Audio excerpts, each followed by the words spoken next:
Hey guys, BlushyBunny here, and today I'm showing you how to make your own profile picture for any social media really, but this is going to be focusing more towards YouTube.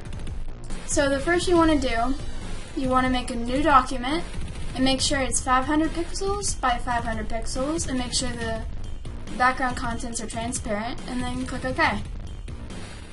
So there are different types of backgrounds that you can do. You could do maybe something cool like a galaxy or a spiral, or do something very abstract and eye-catching, or you could do a sunburst, or you can just do a solid color. It's really whatever you really are into, or whatever you feel like you can do the best at. But I'm going to be showing you how I did mine with a galaxy print.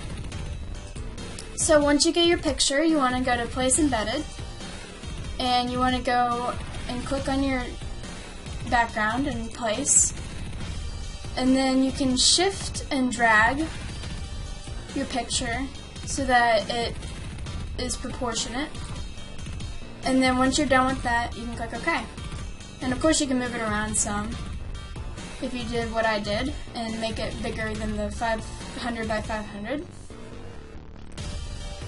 So the next thing you want to do, this one's really preference as well.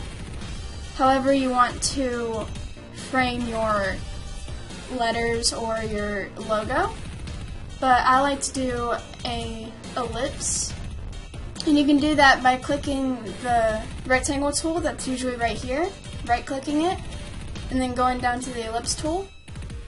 So you want to make sure there is no fill and that the stroke is on white or on whatever color you want.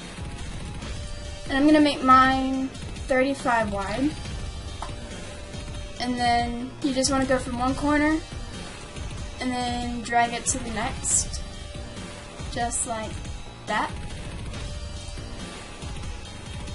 And you can also make it like, you can make the size of it smaller, bigger. It really is all about preference, really. So you can do Control-T, and you can shift and then drag it, and you can make it a bit bigger, or you can make it smaller. And make sure it's centered, and then click OK. So the next thing you want to do is add in your logo or your letters. My letters are BB, so let's go for about maybe 200 and start off by that. So let's go with BB, just like that, and move them around.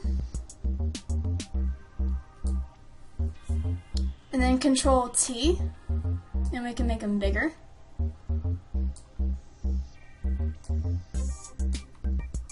Shift and drag.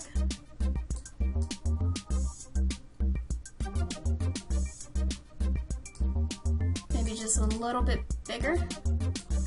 And then I'm gonna tilt them just a tad, just like that. That looks cool. And plus it kind of blends into the white rim, which I actually really like because it frames it better. Alright, and now we're going to go into blending options, and we're going to add a drop shadow to it. And I think a bevel and emboss would look a bit more shiny with this, so I feel like that will work. With this you can really do whatever. You can add in maybe a gradient overlay of something small, or something like going into the black and white scale and adding a little bit more shine to it. Because if you have it on like a really low opacity, then it makes it a little bit more sheer and makes it look nice.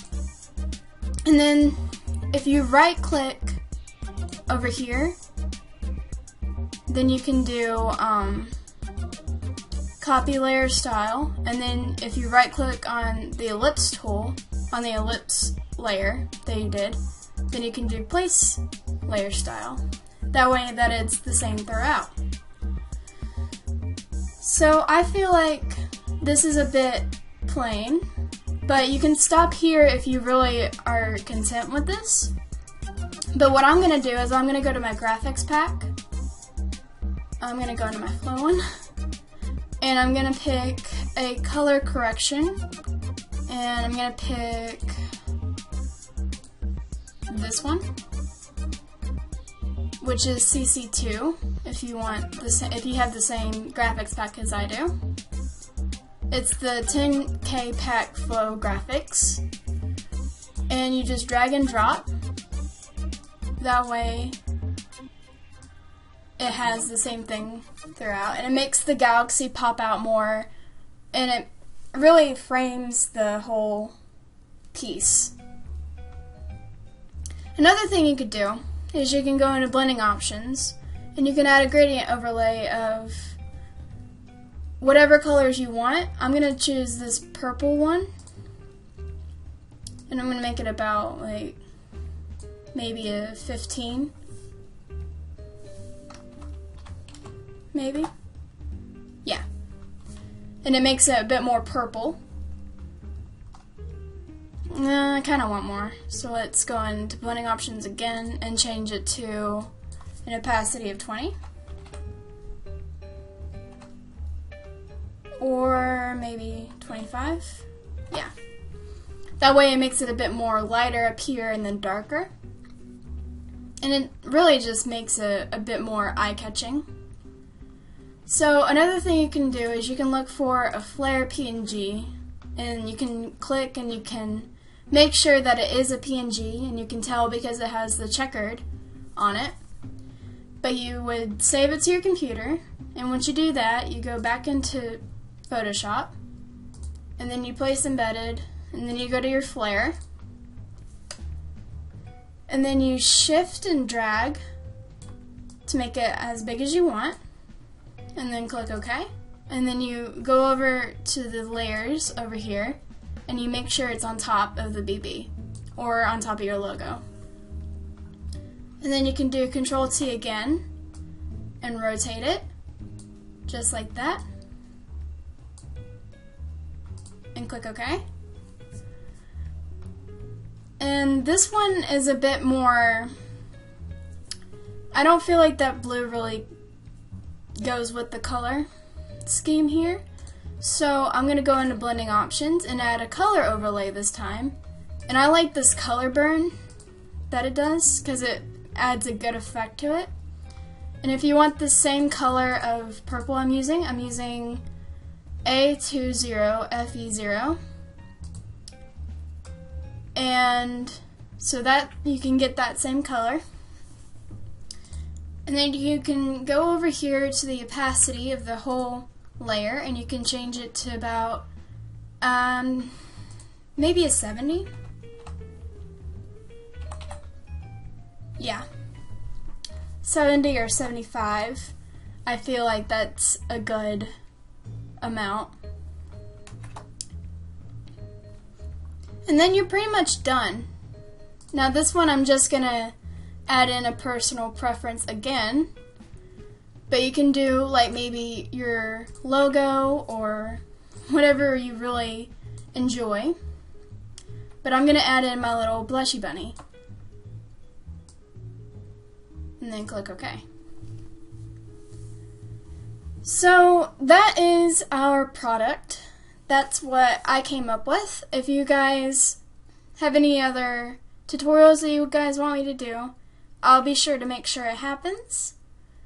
And comment down below what you guys think of what we came up with. Like this video if you enjoyed. And I'm BlushyBunny, and I'm signing out. Thank you guys for watching.